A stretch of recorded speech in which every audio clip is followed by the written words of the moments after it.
Hey everybody, welcome back to my channel. It's game time. We're going right into are they worth it? And we are going to focus on the artilleries on this one.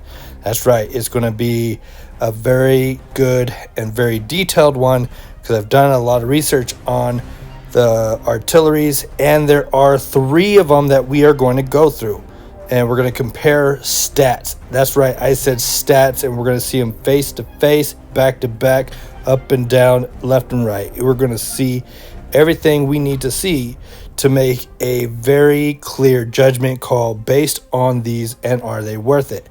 So we are in this top match right here, World War III. It's one of the basic maps that go and open up day by day instead of like the apocalypse maps where when you go in everything's unlocked, you just have to follow the ladder. But so keep this idea of this World War III map in mind because it's important on why I'm using why I would use an artillery, and it would have to do because of this map. But anyways, we'll get into that in a little bit, so let's go ahead and jump right in and look at this. Okay, I am in this one. I am Maui. I am winning right now. I'm in the lead by a good 340 points, and that's good. So yeah, I've definitely got some range on everybody else. Let's see, I got my artillery. Everyone's been kind of using their artillery in this one. You can see it down here. I got one right there. It's a level 3. I got another stack. This one has 2 on it. And these, my friends, are called TOWED artilleries. We're going to go into the support. So what I did, I'm going to research. I'm going to support. And then they are the first ones right here. Okay. Now, when we do the comparison, I'm going to do the comparison with all the units at a max level. That way we can see what their full potential is at the very end. So we are looking at this TOWED artillery, and as you can see, soft targets at 2.5, hard targets at a 1.5. Yeah, so we're going to look at all these stats, but this is what we want to get to. So I have a category, and I'm going to use this a lot on our Are They Worth It videos. That's going to break it down, especially when you have multiple units that are the same. And when I say the same, this right here, TOWED artillery, it's exactly the same thing as a mobile artillery, and it's the exact same thing as a multiple rocket launcher. Okay, and I will explain that later in the video. So what we want to do is compare the status based on the fully upgraded last day. See, we can't get to it yet because we're only day 22. One more day and I can do another upgrade, but right here, boom, fully upgraded. So we're going to look at this. And so what it looks like, pretty cool looking. Anyway, so we're going to go to the details. So, and I want you to keep these numbers in mind. I'm going to show you the comparison. So we're going to be looking at soft targets and the damage they do. So this one does a 7. I'll be looking at hard targets. This one at the max level will do a 3 to tanks or hard targets. That can also include some support units. So just keep that in mind. And this is kind of a big problem that when I look at a unit, I look at it overall. I don't like it to have a major disadvantage when it comes to something, and these have major disadvantage to any type of air support. So they do an absolute 0 to jets. They do an absolute 0 to bombers. They do a 0 to helicopters and a 0 to missiles. And I find that to be a huge disadvantage when they have a major flaw like that. They should have at least some kind of damage to make them worth it. But we'll continue. Okay, so and then you look at the boats. When it does a 2.5 to boats, it does a 0 to subs, and it does a 2.0 to buildings. And then when you come down here, on average, and I'm not saying I'm going to lay it all out if you're looking at the HP. Because if you look at the type, it tells you like mountains, trees, when they're in the cities, when they're in the valleys, if they're in the snow. I've never seen snow so far in this game, but apparently there's an option for it. And then they have the water. They're a little slower in the water. But if you look at all the numbers, what I'm going to do is I'm going to take the average. Okay, so the average that I see is 15. Okay, so I'm going to, I just 15, 15, 15, 15, 15, and then two 12s at the bottom. I'm going to take the average, and I'm going to say this has an HP of 15. So when we go through the other units, you're gonna see where I come up with that number, even though some of them might be a little different. They might be a little bit more jumbled, but I will look at it. I will do a comparison on the average, and I will give you the average of an overall HP. Same thing with the speed. So you can see the speed over here, and it's kind of a jumble. Okay, it's all mixed up. So what I'm going to do is also do like an average, and you know, we're going to go from there. So that'll be the same type of concept. Okay, so let me go ahead and we're going to go. We just looked through that real quick. So now I'm going to go click on the other unit. So we're going to go click on this one, which is the mobile artillery. Okay. And you got to look at this too. So this starts off at a 65. We're going to go down to the max level. The max level, this range goes to an 85. Okay. We'll go to the details, and this is the maxed right here. Soft targets is 3.5. Hard targets is a 9. Again, 0, 0, 0. And then a 3 to boats, and then a 2 to buildings, and a down here, when you look at the average HP, again, I'm going to just go with the average, and we're going to say it's a 41. So 41 HP is what they'll normally run.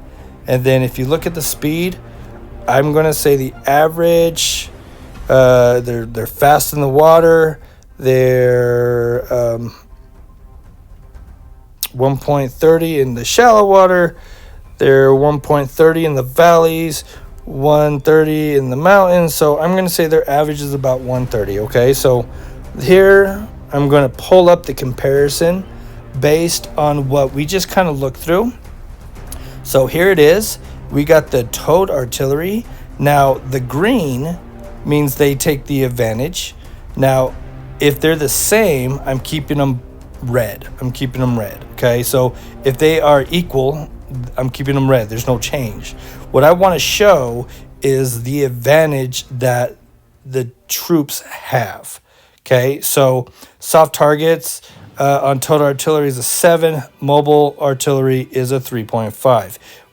We just saw that, and I just wanted to kind of show you how that worked and where I'm getting my numbers from. So you see where I'm coming from, and now I just kind of laid them out so you can see them directly.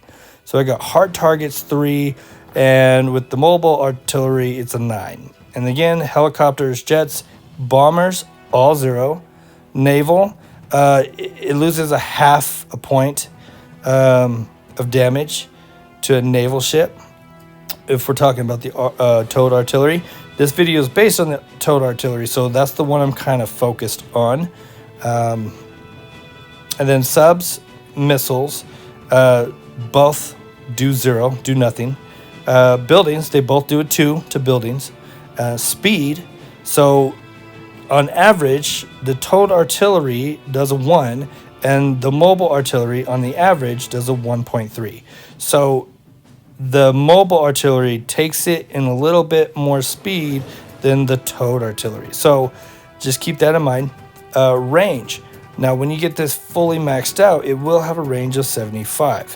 When the mobile artillery will have a max range of 85. It's not much more, but it does make a difference. It is more. And so you got to kind of think about that.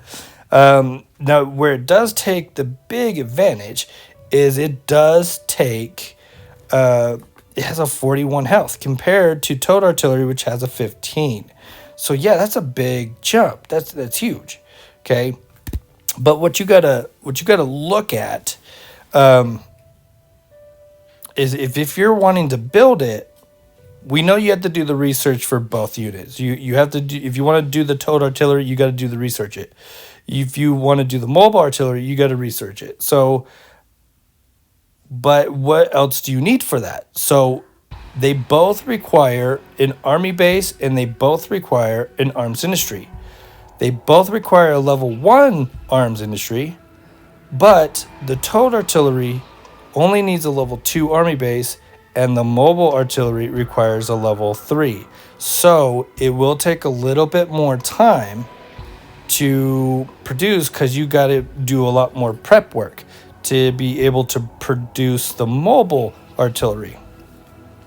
And I did my research, and when people are building their armies, and doing land takeover, and towed artilleries, mobile artilleries cannot take over land. They cannot take Providence. They cannot conquer a city. They can only kill troops, but you have to have a soft target with them to be able to take over. And this game is based on taking over. That's how you grow. So on average, when players play, compared to what they build, about 68% of players focus more on soft targets. Hard targets, which these are considered a hard target, there's only a 32%. So, if you're looking at that, if you were to build one of these artilleries, I personally would probably go with the towed artillery, because you are going to be doing a more efficient damage to 68% of the majority of players. So if you kind of think about that number. As you can see, the ability is completely blank. They don't have a special ability, not like infantry, where they can get mortars when you get a certain level, or you can get the ability to go through land without needing ports like your Marines. But yeah, they don't have a special ability. They both can fly around level 4 at farther distances. So yeah, that's good to know. So now what we're going to do, we're going to go over to the multiple rocket launcher. Okay, as we look at the multiple rocket launcher, I'm going to bring up their stats, and I'm going to compare them to the towed artillery. So as we're looking at the towed artillery, and now we're looking at the multiple rocket launcher. Now these are both at a maxed out capability, okay? So you got soft target, they both do 7. Okay, they both do 7. Now you're looking at the hard target, the multiple rocket launcher definitely takes it on that, and he does a 7 when your towed artillery does a 3. So that's good to know. They both suck at helicopters, jets, and bombers.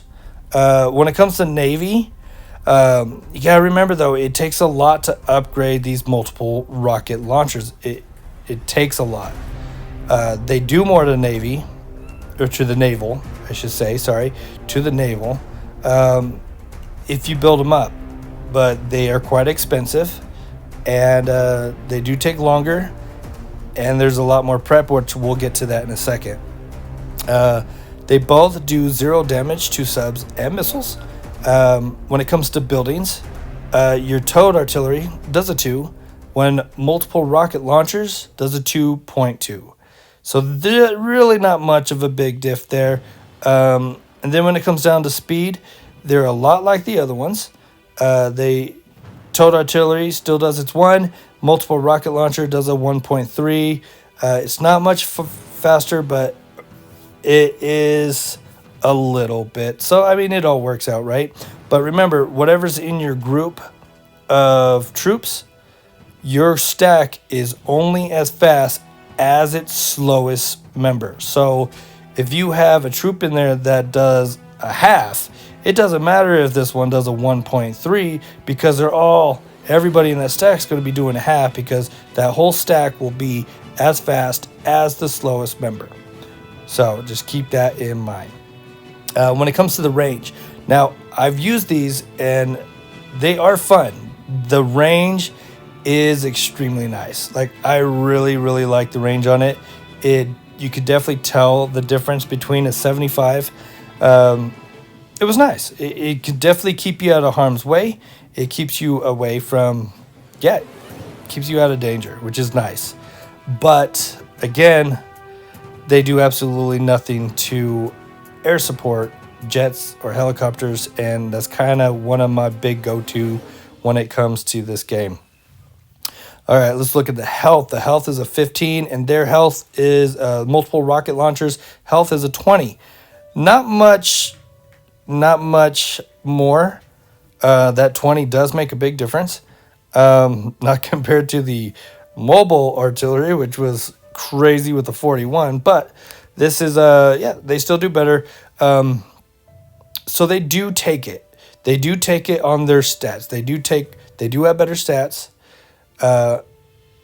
And overall, when you look at the soft target percentage and the hard target percentage, the multiple rocket launcher does take it for the win.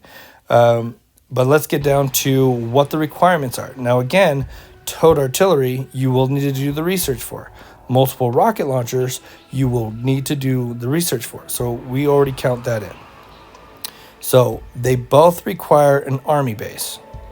Problem is, towed artillery, army base level 2, which they take that, but the multiple rocket launcher is an army base level 4. Now, if you know anything about upgrading your army base, the first one's only like a minute. The second one is about 6 hours. After that, it starts taking a long time, and it starts taking a lot of resources just to upgrade it to level 3, and to level 4 is even worse. So, you're not going to be making these until probably, if you did nothing but focus on them, you might be able to start building one around day 6, most likely leaning towards day 7 if you're lucky. Towed artillery, I can build these at the end of day 1. So just kind of think about that. So at the end of day 1, beginning of day 2, I can have a towed artillery and a multiple rocket launcher. I'm thinking the end of day 6, beginning of day 7, I might be able to produce one. But it's pretty much taking all my resources. I need to build anything else on any of my other cities. So the multiple rocket launcher is one of those ones that will gradually come later on in the game. Not something you can start off right away with, but the towed artillery is one that you can start off right away. And then they both require arms industry level 1. So that being said, that's the stats breaking down between them. This is my dilemma with these characters. Okay, if I go to my research and I go to infantry. Now, if you watch my other videos, you guys know that I love the basic infantry, and the reason is when you get them leveled up right here, which I'm in the process of doing. I'm about 56% done with it. I got 4 hours left. Now, you see that right there? Can engage hostile units at a range with mortars. Once you get them up to level 6, they gain the ability to get its own artillery already equipped to their back. So it's not a big ring. So if I'm looking at my guys, when I'm walking around anyways and say I'm about to go to bed, or I'm trying to line them up, I still get them right there on the edge, the border right there. I will still take them up and I will still fire them, because if you're not in the border limits, a lot of times you will not see if there's a troop or not. And that's the same distance that if your infantry had mortars, they would be able to attack. So I find myself doing the exact same tactic with the towed artillery that I would do with my infantry if I had mortars. So when it comes to this map right here, this World War III, because I had to wait until day 22, and I've been using these guys, and they've been really good. They've been really benefiting me. They've been really kind of saving my butt because I'm able to do the same thing that I can do when I have mortars, but at the beginning, earlier, before everyone else, they were worth producing. But now that I'm doing the research on mortars, they're going to pretty much become obsolete for me. And I'll probably end up using them more for like a base defense. I'll probably end up sending them over here to protect my base. Or I might stack them and just have them go do their own thing while my single guys can run around with mortars and just take on my cities. So are they worth it? I feel like in this match, in this type of map right here, where you have to wait for the actual day to click buy, I find that they are worth it. Okay, I find like they are worth it. Are they worth it in an apocalypse map? If we look over here, are they worth it? Well, they got some new maps in this apocalypse map. No, they're not, because I can get my guys up to a rank 6 super fast within 4 or 5 days, and I'm already producing mortars. So I would just want to focus on building them. It's kind of interesting. So I do find them worth it, but it's only in this type of map. And based on the 3 that we went through, I like my towed artillery because I can produce them on day 1. By the time I spend all the resources, see this one, I might be able to pump out by the time it hits day 4. Okay. This one, I'm thinking at the end of day 6, beginning of day 7, I might be able to start one. So based on the time frame, and all I have to do is make it to day 20 before I can get mortars. Which one do I feel is worth it? I feel that the towed artillery will waste less resources. You can get them faster, get in, get out, and not waste too much until you can get your overall goal accomplished. So I find that the towed artillery are worth it. I find that the mobile artillery and the multiple rocket launchers are not worth it, but that is just my opinion. And everyone, I've seen these all in action, and they all the same way. I just use my air support. I take them out super fast. They stand no chance. I think they're one of the easiest things to kill. And I never find anyone that can really cause a headache with them. But as for this strategy, it works for me until I get my mortars with my infantry, and then they pretty much become obsolete. So just keep that in mind, and I hope this has broken it down to you guys in a way that was more visual and more fun maybe. So yeah, if it did, please leave a message in the comments. Let me know what you think, and don't forget to hit that like. Follow us because I got so many more videos coming up. I'm working on a lot more just based on this map itself, and we are going to compare, and we're going to find out together what is the best combination for troops. What can we do so we become unstoppable without having to spend a fortune, we can just jump on and just know what troops will counteract every strategy that is thrown at us. So just kind of keep that in mind. That's why I went through the stats, so we can figure out what's the best. So hit that subscribe, guys. Follow me, and thanks for watching. I'll check you guys next time.